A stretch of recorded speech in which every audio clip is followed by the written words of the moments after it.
Bonjour, c'est Jean Descartes. Bienvenue au cœur de l'histoire.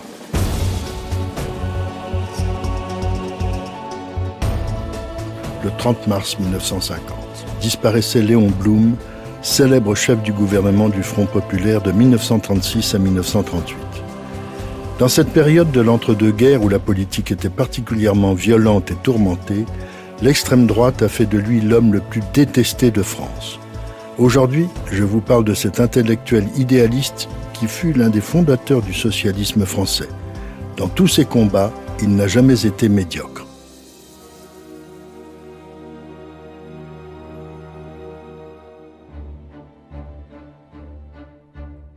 Après avoir refusé de voter les pleins pouvoirs au maréchal Pétain le 10 juillet 1940, Léon Blum est arrêté. Il est interné au château de Chazeron, dans le Puy-de-Dôme, en compagnie de Paul Reynaud, de Georges Mandel, d'Édouard Daladier et du général Gabelin. Tous sont jugés responsables de la défaite de 1940, accusés d'atteinte à la sûreté de l'État et de trahison. En février 1942, ils sont conduits devant la cour de justice de Riom. Le seul à se défendre réellement, avec courage, est Léon Blum. Son plaidoyer est si brillant qu'il contraint le gouvernement de Vichy à suspendre le procès. C'est le moment où les Allemands envahissent la zone libre. Il est de nouveau interné, cette fois-ci à la forteresse de Bourrassol, près de Vichy, avec ses compagnons. Ils n'ont pas le droit de communiquer les uns avec les autres. Mais Léon Blum parvient à correspondre avec une certaine Jeanne Lévillier.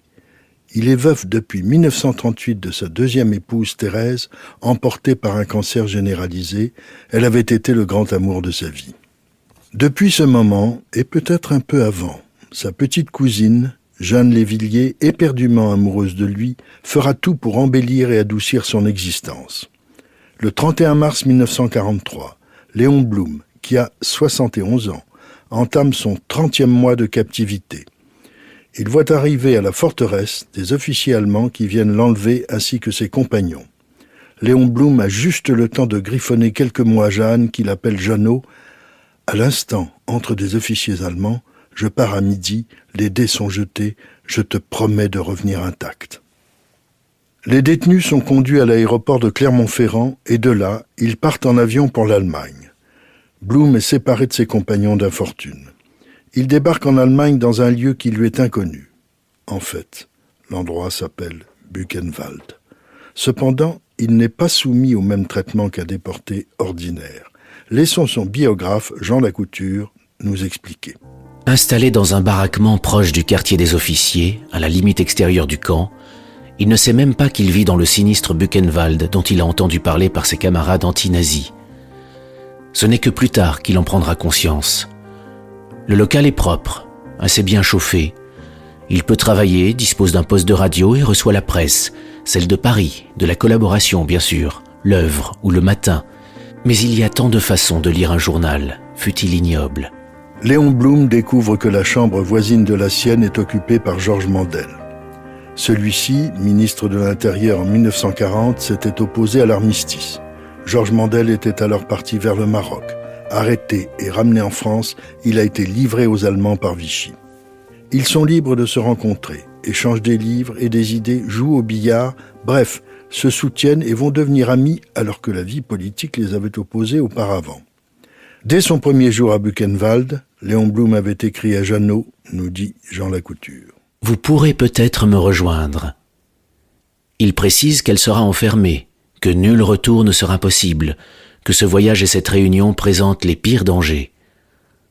Comment ne le saurait-elle pas ? Mais que pèsent ces risques, mis en balance avec la perspective de le rejoindre ? Tandis que Léon Blum, le 14 avril et le 3 mai, adresse des mémoires en ce sens aux autorités du camp et de Berlin, alléguant notamment leur souhait commun de se marier, Jeannot multiplie les démarches auprès de la Gestapo parisienne, faisant valoir qu'elle est apparentée aux déportés. Que les nazis l'aient écouté est l'un des mystères de cette extravagante affaire. Le fait est que le 3 mai, Blum recevait de sa belle-fille, leur allié, enthousiaste, une lettre indiquant que Jeannot a beaucoup d'espoir. Le 30 juin, après un rocambolesque voyage par Berlin, Jeanne débarque à Buchenwald, trouvant Léon Blum dans sa chambre en train de trier des haricots et des lentilles. Ils se marient. Léon Blum dira « Ma vie est transformée ». Désormais, ils sont deux pour affronter cette captivité. Elle est plus légère que ce que vivent les déportés du camp si proche. Toutefois, aucun espoir ne leur semble permis, ils savent désormais qu'ils sont des otages. Mais avant ce tragique épisode, quel a été le parcours et la vie de Léon Blum ?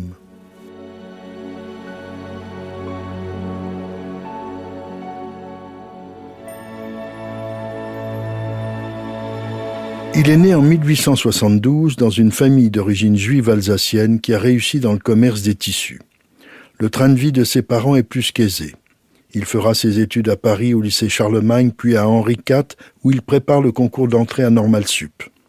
Il intègre brillamment l'école de la rue d'Ulm, mais en sera exclu au bout d'un an. Il a détesté cette usine à élite où se forment les chiens de garde de la bourgeoisie. Il s'inscrit alors à la Sorbonne, fait ses études de droit et de lettres. Il est reçu au concours du Conseil d'État en 1895. À la même époque, il fait ses débuts de critique littéraire dans la célèbre Revue blanche des frères Natanson. Il tient aussi une chronique théâtrale dans la revue Comédia. Il rencontre Maurice Barrès, Stéphane Mallarmé, Paul Claudel, Paul Verlaine, mais aussi Guillaume Apollinaire et Tristan Bernard. Ce dernier sera un de ses grands amis. Il fréquente un univers très brillant. Dans le salon de Madame de Caillavet, il rencontre aussi Anatole France. En 1896, juste après son entrée au Conseil d'État, Léon Blum a épousé Lise Bloch. Le couple s'installe rue du Luxembourg, l'actuelle rue Guinemer. Il publiera son premier livre en 1901, Nouvelle conversation de Goethe avec Eckermann. Alors qu'il ne s'était pas fréquenté lors de sa courte année passée à Normal Sup, Léon Blum se lie avec le bibliothécaire de l'école, Lucien Hère. C'est lui qui va l'orienter vers le Parti socialiste. Léon Blum commence à se mêler aux luttes politiques à l'occasion de l'affaire Dreyfus. Il va se faire défenseur de Zola au moment où celui-ci est condamné en 1898. Il est profondément dreyfusard. On sait que le combat sera long avant que le capitaine Dreyfus soit totalement blanchi et réintégré dans l'armée. C'est en 1897 qu'il rencontre Jean Jaurès. Blum a 25 ans, Jaurès 38. Léon Blum va tout de suite se considérer comme un disciple de ce socialiste convaincu. Laissons parler Thaddée Natanson, patron de la Revue blanche. Tout le temps que Jaurès a vécu, Léon Blum n'a fait que l'écouter. Il n'a jamais pensé qu'il eût plus ou mieux à faire, car ce maître a fait mieux que lui donner la foi, il lui a fait voir qu'il l'avait. Léon Blum confiera lui-même à André Gide « Cet homme-là, j'ai été son chien fidèle ». En 1899, il participe pour la première fois à un congrès socialiste et en 1901, il sera auprès de Jaurès pour la fondation du journal L'Humanité. Mais après le congrès du Parti socialiste en 1905, qui verra la création de la SFIO, section française de l'Internationale ouvrière, Léon Blum quitte L'Humanité et s'écarte pendant près de 10 ans de la vie du Parti socialiste. La critique littéraire le passionne. Il donne des articles à la Renaissance latine, à l'Excelsior et au Matin. Il a 33 ans et vient d'être nommé maître des requêtes au Conseil d'État.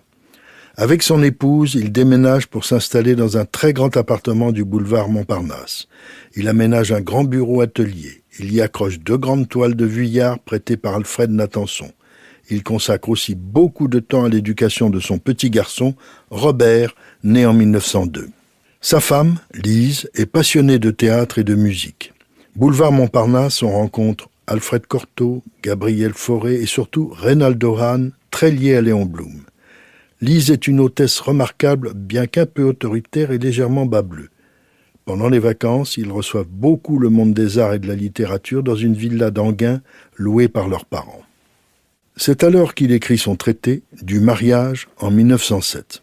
Blum fait scandale en développant la thèse de l'instinct polygamique de l'homme et en préconisant l'expérience sexuelle pour les jeunes filles avant le mariage. Cette vie, somme toute très agréable, prend fin en août 1914. L'attentat de Sarajevo avait été occulté à Paris par le procès de Madame Caillot. Madame Caillot était accusée d'avoir tué à coups de pistolet Gaston Calmette, le directeur du Figaro, pour l'empêcher de révéler certains documents compromettants. L'ultimatum autrichien à la Serbie du 23 juillet provoque la guerre.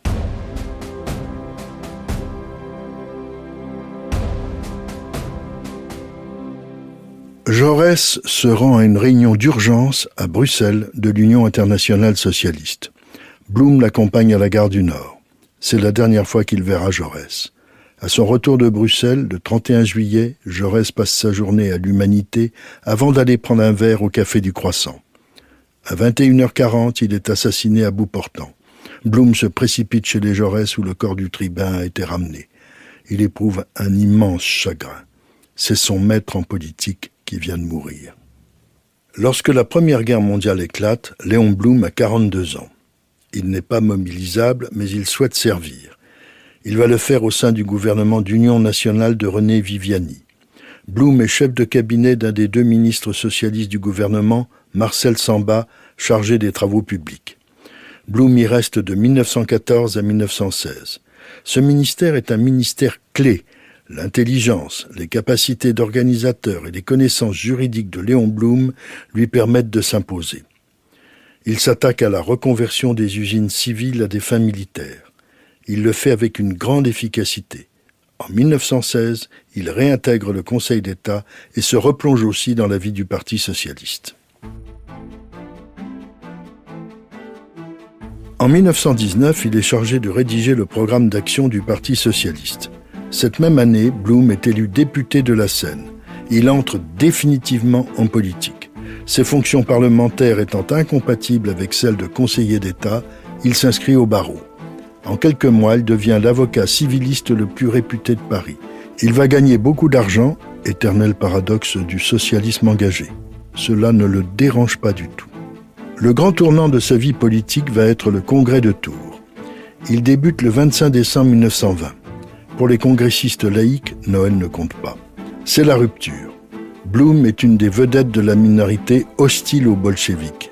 Après avoir vainement essayé de maintenir l'unité du parti, lui qui était simplement secrétaire du groupe parlementaire socialiste devient le chef incontesté du Parti socialiste minoritaire. Son paradoxe est d'être devenu chef de parti sans avoir jamais été réellement un militant. Il n'a que peu de contact avec le monde ouvrier. Et surtout, ses scrupules lui interdisent toujours les compromissions parfois nécessaires à l'action. Il est battu aux élections de 1928, mais fera quand même son retour à la Chambre des députés lors d'une élection partielle en 1929. Il est élu député de Narbonne et le restera jusqu'en 1940. Dès 1924, lors de la formation du cartel des gauches, il oriente le Parti socialiste vers la collaboration avec les radicaux. Mais jusqu'en 1936, il la limite à un soutien sans participation au gouvernement. Sa vie privée change, elle aussi. Sa femme, Lise, meurt en 1931. Il se remarie 2 ans plus tard avec Thérèse Pereira. Il la connaît depuis longtemps. Elle fait partie d'un groupe de musiciens et de peintres auxquels Blum aime se mêler. Thérèse a beaucoup d'esprit, d'entrain et de gaieté. Il est très amoureux d'elle. Le couple s'installe dans l'île Saint-Louis. Léon Blum sera parfaitement heureux avec elle jusqu'à ce que Thérèse soit emportée en 1938 par un cancer généralisé. Mais entre-temps, la carrière de Léon Blum a atteint des sommets. En mai 1936, l'Alliance des socialistes et des radicaux remporte les élections. Léon Blum devient chef du gouvernement du Front populaire. Il met en œuvre d'importantes réformes économiques et sociales. L'institution des congés payés le 8 juin et la semaine des 40 heures le 12 juin. Le gouvernement impose le contrôle direct de l'État sur la Banque de France le 24 juillet et la nationalisation des grandes usines d'armement le 11 août. Cependant, la situation financière est désastreuse. Blum est contraint de procéder à une dévaluation du franc. En février 1937, il annonce une pause sociale. Le début de la guerre d'Espagne jette le trouble dans le Front populaire. Blum est partisan de la neutralité à l'égard de l'Espagne, alors qu'une partie de ses amis souhaite qu'on apporte une aide financière et militaire aux républicains. Le Royaume-Uni fait savoir qu'il ne l'acceptera pas, cela pourrait remettre en cause son alliance avec la France. L'Allemagne et l'Italie soutiennent Franco et les nationalistes, l'URSS soutient les républicains. En France, le Front populaire se disloque. Dans la nuit du 20 au 21 juin 1937, Léon Blum démissionne. Il revient au gouvernement de mars à avril 1938 avant de se retirer du pouvoir. Il est simple parlementaire et refusera de voter les pleins pouvoirs au maréchal Pétain en juillet 1940, comme je vous l'ai dit au début de ce récit.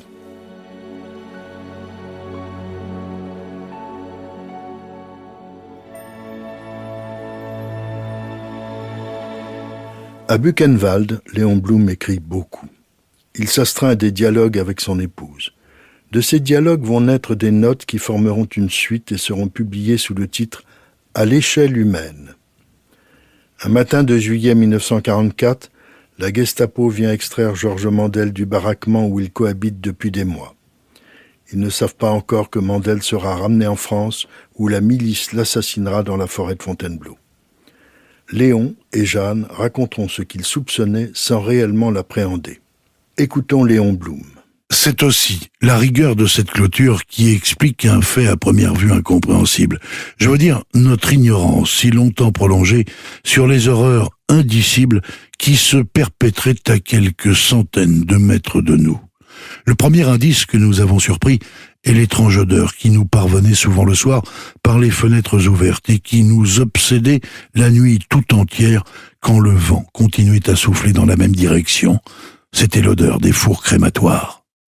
Le 1er avril 1945, un officier allemand les prévient qu'ils vont partir dans l'après-midi en voiture. Ils font partie d'un convoi qui traverse Weimar, puis Ratisbonne avant d'arriver à Dachau. Puis ils gagnent Munich et prennent la route d'Innsbruck en Autriche. Par la route du Brenner, ils se retrouvent en Italie. Un officier allemand se présente et leur dit qu'ils sont désormais sous la caution de l'honneur militaire de la Wehrmacht. Léon Blum et sa femme sont sauvés. Ils sont récupérés par les Américains. Le mardi 8 mai 1945, jour de l'armistice, un appareil de l'US Air Force les transporte à Naples, au QG britannique du général Alexander. Ils seront soignés et logés pendant quelques jours avant de regagner Paris le 14 mai. Ils reprennent vie à Paris. Le général de Gaulle propose à Léon Blum un ministère d'État, il le refuse.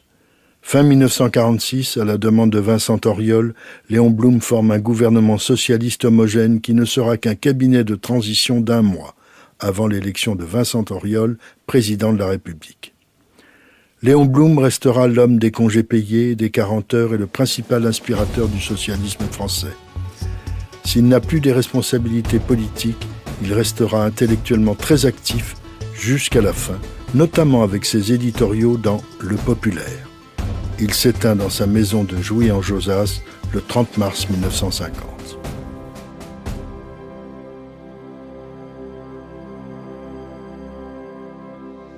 Si cette plongée au cœur de l'histoire de Léon Blum vous a plu, n'hésitez pas à en parler autour de vous et à me laisser vos commentaires sur le groupe Facebook de l'émission. Je vous dis à bientôt pour un nouvel épisode de Au cœur de l'histoire. Au cœur de l'histoire est une production Europe 1 Studio. Ce podcast est écrit et présenté par Jean Descartes. Il a été réalisé par Guillaume Vassaux. Pour ne rater aucun épisode, abonnez-vous sur Apple Podcasts ou vos plateformes habituelles d'écoute.